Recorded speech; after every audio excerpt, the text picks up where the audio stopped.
Okay, now in the Torah, HaKadosh Baruch Hu put in every chapter enough information that when you read it and use your common sense, you know 1,000,000%, not 100%, 1,000,000% that this book can never be written by a human being.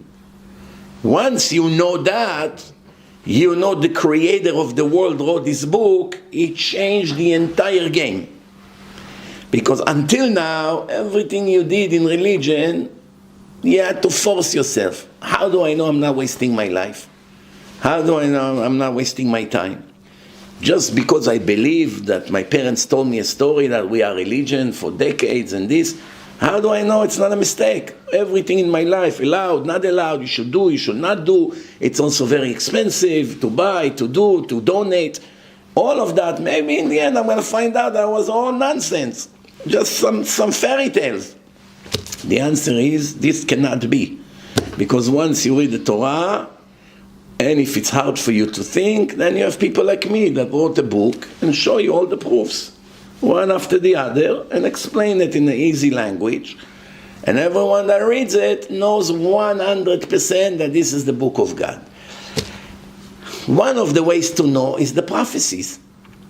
The Torah is full of prophecies. What will happen, and then, for instance, the Torah said to the Jews, I'm going to bring you into the Holy Land. There are 7 massive nations there with armies. I'm going to throw them out and give you the land. Why? Because I made a covenant with Abraham, Isaac, and Jacob that I will give this land to their children. So, to write such a thing 40 years before it happened and give it to millions of people in a public event, when they all hear God speaking to Moshe, how are you going to perform on your promise? To say things and to promise, it's easy. To perform, to take a nation with no army, with children and babies and few donkeys, to go fight against 7 massive armies that will come to all directions, destroy you. How do you have such a gut to promise to them, I'm going to throw them out, and you're going to get the land, and you're going to build the temple in a place where I show you, and everything happened. Not only he knows the future, he controls the future. You understand?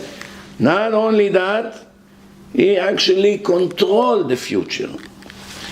And that's a big difference. Just to know the future, it's interesting, it's very amazing. Aval, to tell you what will never happen, and what will always happen, that's already a superpower ability.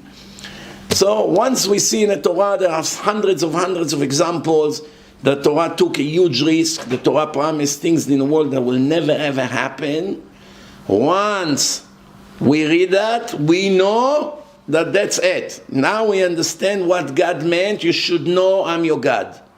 You should know I took you out of Egypt and I made a covenant with you and I gave you the Torah. You should know, everything is about knowledge.